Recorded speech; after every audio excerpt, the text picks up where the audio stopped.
dal leen ak jàmm mbokki internet yi Buzz Total TV ñëw ak yéen ba tey rek say actualité jamono ji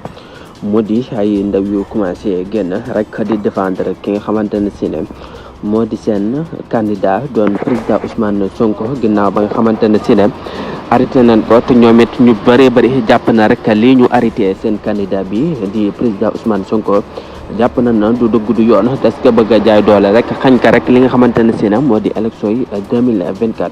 loolu nag tax na ñi day patriote ñu si bëri bëri di ko méttilu man nag kii di président Ousmane Sonko téye nañ ko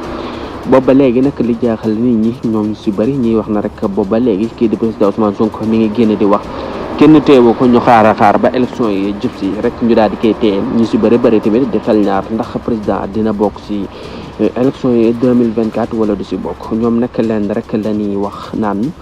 jàmmi président Ousmane Sonko moo di jàmmi Sénégal loolu nag ñu ndaw yi si bëri bëri